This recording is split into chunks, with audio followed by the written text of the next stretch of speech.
mas vamos diretamente a esse assunto. Claro que eu faço aqui uma preliminar.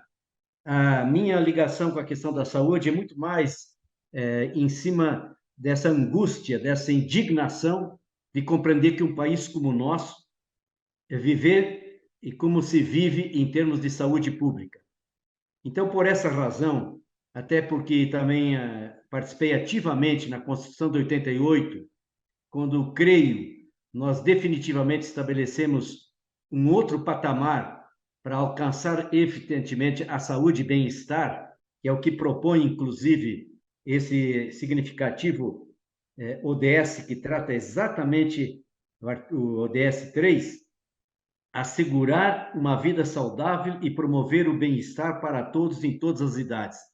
Muito antes, portanto, do que nós tivemos em 2015, com a Rio, aliás, com a Conferência de Paris, nós já tivemos uma Constituição brasileira que estabeleceu exatamente a saúde como direito de todos e dever do Estado e com ampla participação da sociedade. Mas eu quero antes, portanto, aproveitar a menos 3 minutos, 4 minutos, para buscar um rápido caminho histórico. É fazer um pouco a viagem histórica, pegar esse fio da história, para dizer que o nosso país, portanto, tem um débito com a questão da saúde enorme. Por quê? Vamos pensar melhor que nós, na verdade, fomos colonizados em 1500, colonizados, e durante mais de 200 anos, 200, quase 300 anos, nós vamos de 1500 praticamente, quase até 1808, nós não tínhamos nenhuma ação articulada de saúde. O Brasil colônia, portanto, é um país que durante muito tempo, eu vou tomar a liberdade de dizer que de 1500 a 1930, nós não tivemos em nenhum momento uma organização institucional, isto é, que pudesse trabalhar a saúde preventiva, a saúde curativa. Nós não tínhamos grandes decisões nesse campo, até porque muita escravidão, a classe alta, portanto, os poderosos se tratavam e buscavam muito mais tratamentos e alguma iniciativa na Europa, e, claro, tinha também os seus meios. O que é preciso dizer que, durante, portanto, alguns séculos do Brasil, o que predominou foi uma medicina, uma saúde muito mais prática.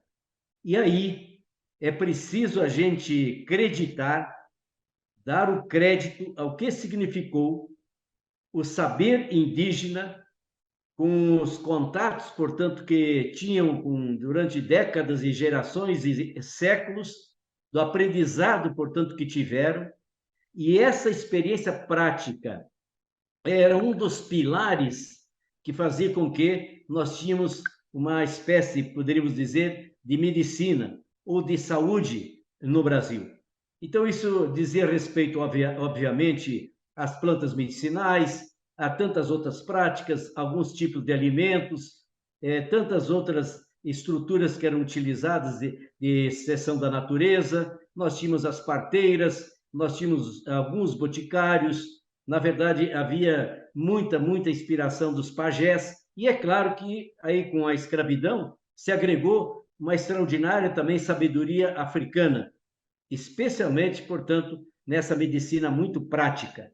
E é interessante dizer que isso levava, por exemplo, de determinados sintomas serem tratados de maneira única, porque é o que tinha, era a experiência, era o conhecimento, portanto, empírico, e isso fazia com que a gente tivesse esse tipo de cuidado e tratamento, que é o que se fazia. Não é por política pública, não era por organização de Estado. Vou até citar, porque alguém pode lembrar, que quando vieram os jesuítas, quando vieram os religiosos, eles também trouxeram, evidentemente, muitos conhecimentos, muitas ervas, etc. Tudo isso contribuiu. Mas se a gente pensar que, portanto, durante todo esse tempo, o que nós tivemos, no máximo, de maneira um pouco articulada, eram as santas casas. E digo que as santas casas começaram muito também ligadas à questão da colonização.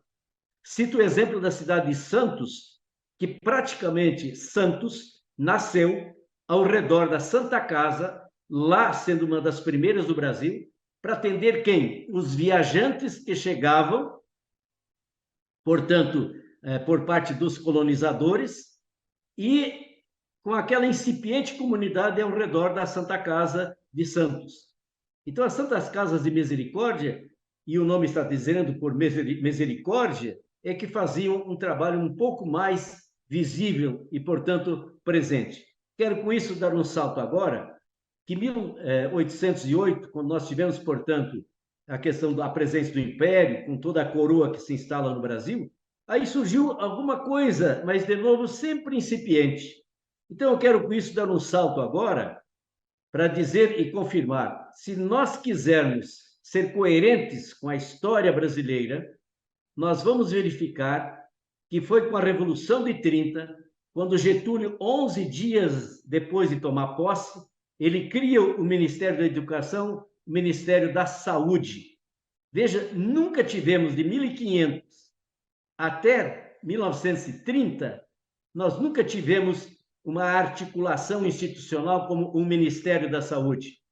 Por isso, eu quero deixar bem claro que é também nesse período que nós começamos a ter uma espécie de presença já de iniciativas, de sistemas ainda incipientes, mas estruturados de saúde em nosso Brasil. Chamo a atenção, por exemplo, que é no final da década de 1930 que surge, com apoio e presença até do governo do Getúlio, o primeiro Conselho Nacional de Saúde. E isso inspira a fazer a primeira Conferência Nacional de Saúde, que vai sair lá em 1941. Então, veja que começa a se criar, portanto, um sentido nacional para tratar e pensar a questão da saúde em nosso país. Dou um salto para dizer que é quando o Getúlio volta nos braços do povo pelo voto direto, ele cria efetivamente, de maneira titular, o Ministério da Saúde. E aí várias outras iniciativas. Mas dou um salto para dizer que em 1963, um ano antes do golpe, que surge a terceira Conferência Nacional de Saúde, e essa terceira conferência tinha como ministro da Saúde o doutor Fadel, que depois do golpe militar, depois de ser preso, depois de ser exilado, voltando ao Brasil, ele vai ser secretário da Saúde de Niterói, esse município exemplar do trabalhismo brasileiro. E quero com isso também registrar que é nessa conferência que participava também todo o governo do Jean Goulart, que foi convocada, inclusive, com a assinatura também do ministro e do próprio Jango, porque assim que funcionava a época, decidiu pela primeira vez, e um avanço muito grande na ideia, portanto, da questão sanitária, de que nós tínhamos que ter uma política nacional de saúde e com ênfase também na preventiva, mas que fosse descentralizada, governo federal, governos estaduais, governos municipais. E também é nessa conferência que já havia o diagnóstico que o Brasil tinha que ter uma indústria de saúde, que nós não podíamos ficar dependendo só do exterior no que diz respeito a remédios, medicamentos, aparelhos hospitalares, etc, etc. Aí vem o golpe militar, isso tudo vai água abaixo e se retoma a prioridade por uma saúde só curativa. Sempre nós tivemos uma prioridade no Brasil, eu falo prioridade, não é exclusividade, uma prioridade de tratar mais da doença do que do doente, tratar mais do curativo do que do preventivo. Mas aí as coisas não pararam.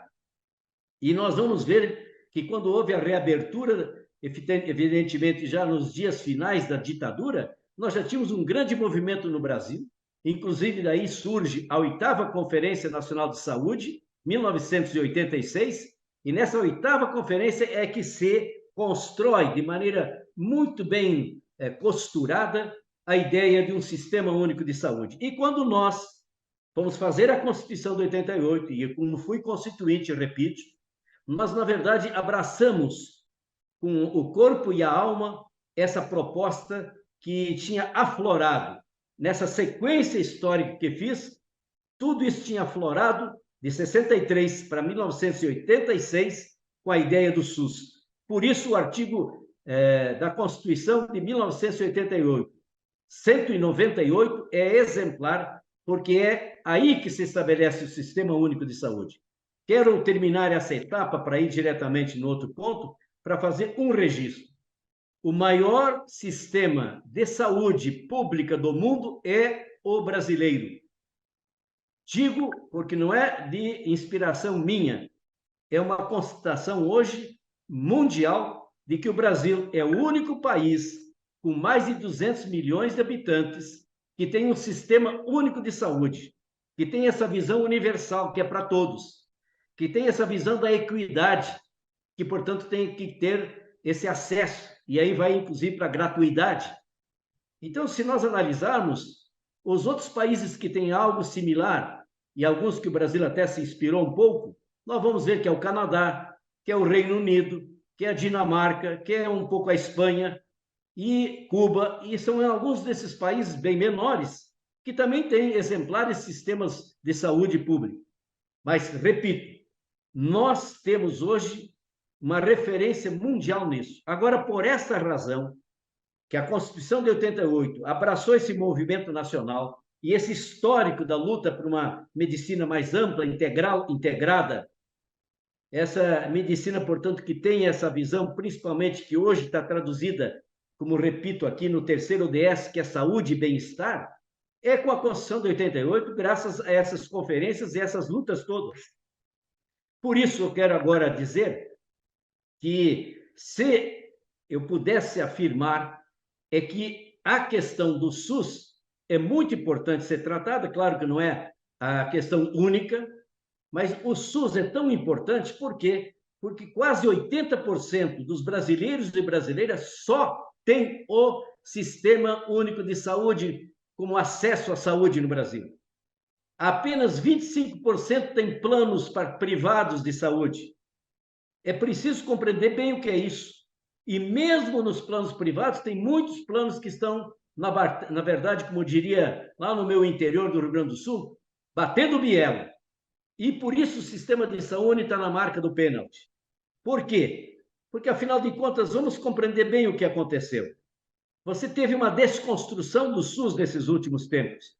Quando você cria o teto de gastos, quando você gera tanto desemprego, quando você cria esse problema da Previdência Social, quando você, na verdade, faz o que fizeram no nosso Brasil, que é, por exemplo, ter até a proposta, e eu não estou dizendo aqui para fazer uma crítica pontual, não, é um sistema que está sendo trabalhado contra o Sistema Único de Saúde, da saúde pública, e mais preventiva do que só curativa, tem que ter as duas, claro.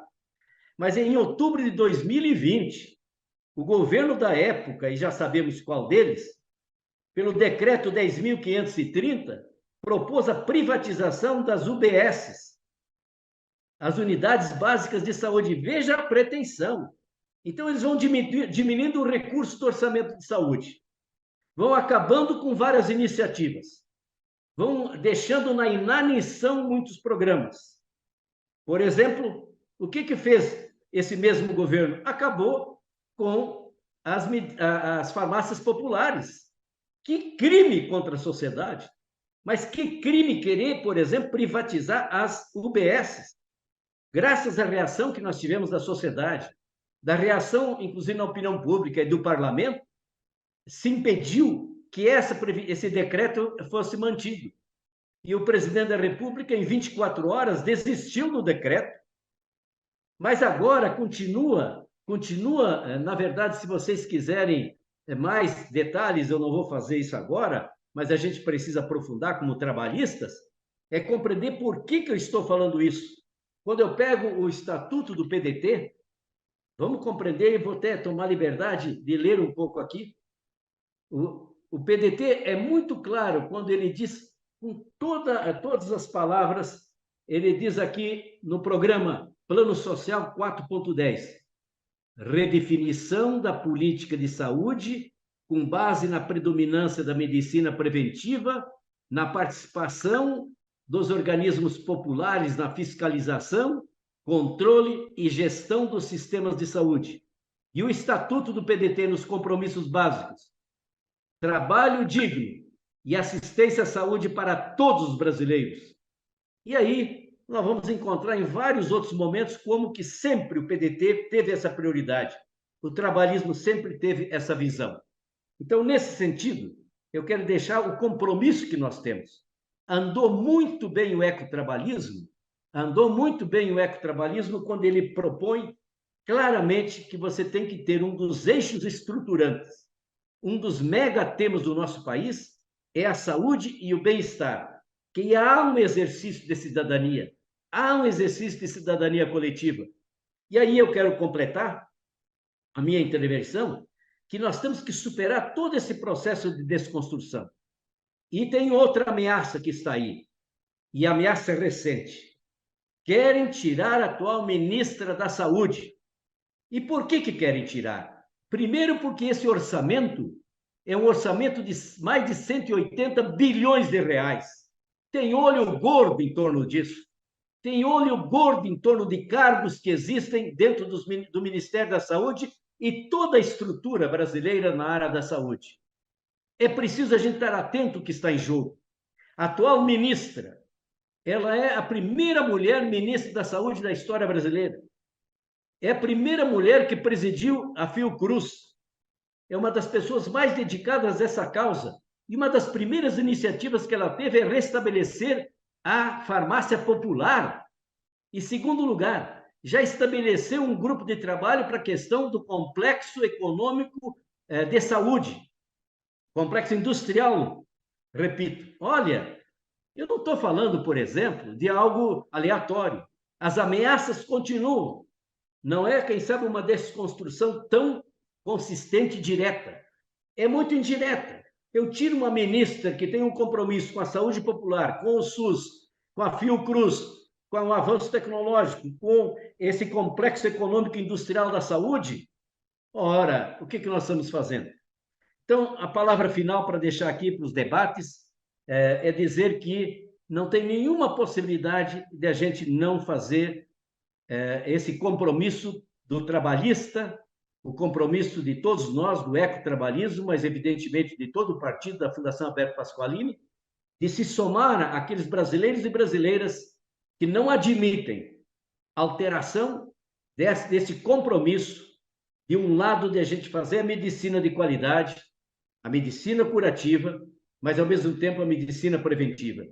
E não podemos esquecer, repito, vou arredondar aqui, entre o que nós dependemos de comprar do exterior, principalmente de medicamentos e matéria-prima para fazer medicamentos, e de aparelhos hospitalares, mas de outros aparelhos, até próteses, nós somos importadores e pagamos em dólar.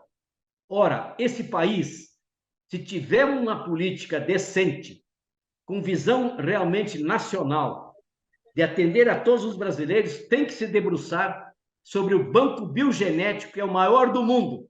É aqui que está, onde tem a maior quantidade de biodiversidade do planeta Terra, que está, por certo, em encaminhamentos muito claros de soluções muito complexas das questões de saúde. Inclusive, é preciso retomar o avanço no que diz respeito à pesquisa, o apoio científico e, evidentemente, a todo esse campo de capacitação pessoal e de qualificação maior e de salário digno. Termino, Ivana, fazendo apenas observações rápidas. A Organização Mundial da Saúde aponta que o maior desafio que nós temos nos próximos anos é os 70 milhões que temos hoje já de pessoas que são portadoras de doenças mentais. Imaginem, nós estamos falando de praticamente 10% de toda a população do mundo, em alguns lugares chega a 15%, a média mundial é de que nós temos praticamente 10% que estão convivendo com, portanto, doenças de saúde mental. Ora, 40% dos brasileiros vivenciaram, nesse período trágico que nós tivemos da Covid-19, 40%, isso é pesquisa feita recente, hein? Universidade Federal de Minas Gerais, a Unicamp e a Fiocruz. 40% dos brasileiros vivenciaram sentimentos de tristeza, de depressão durante a pandemia. Momentos transitórios, outros de perdas pesadas, de diminuição, portanto, de qualquer sentido, até muitas vezes de viver, alguns com sentimento até de culpa, a baixa autoestima, problemas, inclusive, de apetite alterados, cansaços exagerados, sono. Eu estou falando daqueles que estavam em recuperação, e eu nem estou me referindo à tragédia maior da quantidade de mortos que tivemos. Mas é preciso a gente compreender, por exemplo, o que está acontecendo com essas novas pandemias. E a gente tem indicativos que isso não vai parar por aí, infelizmente. Mas eu não quero concluir sem dizer o seguinte: simultaneamente a isso, vamos lá. A crise que vivemos não é uma crise, são várias crises. Uma delas é climática. E a climática tem total efeito na saúde da população. Aumento da temperatura, como estamos vivendo nesse momento. Imagine na Sibéria. A Sibéria, nesse momento, tem cidades que estão com 43 graus de calor. Começou o inverno lá 4 dias, 5 dias. E já estão acontecendo cidades, não só lá, mas no Canadá, na Ásia, em vários lugares, de um calor que nunca tiveram. Primeiras vítimas, os idosos. Segunda vítima, as crianças. Outra vítima, a água. Outra vítima é a mudança do clima, porque se está derretendo muito mais aquele gelo acumulado, evidentemente você tem um aquecimento e aumenta o próprio aquecimento global.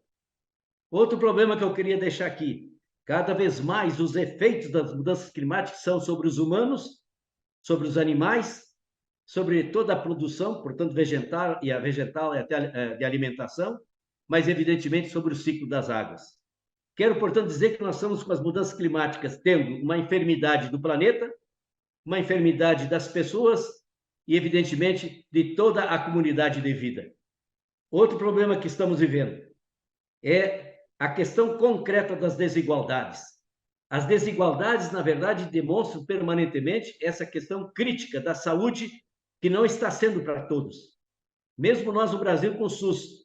Por isso que nós temos que fazer com que o SUS tenha recursos, política, definição e continuidade. Outro problema sério: nós temos que fugir do consumismo, porque o consumismo é uma doença do consumo. E o consumismo está nos levando muito a gente também construir um planeta que não tem como suportar essa retirada de matéria-prima que nós estamos fazendo muito além do que o próprio planeta suporta.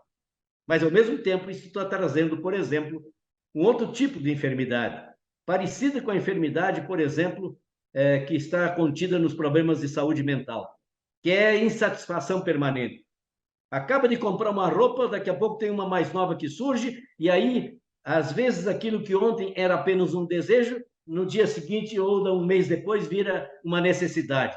Necessidades básicas são imprescindíveis e tem que ser para todos. Um desejo a gente administra. Por isso é preciso a gente também compreender a questão do saneamento.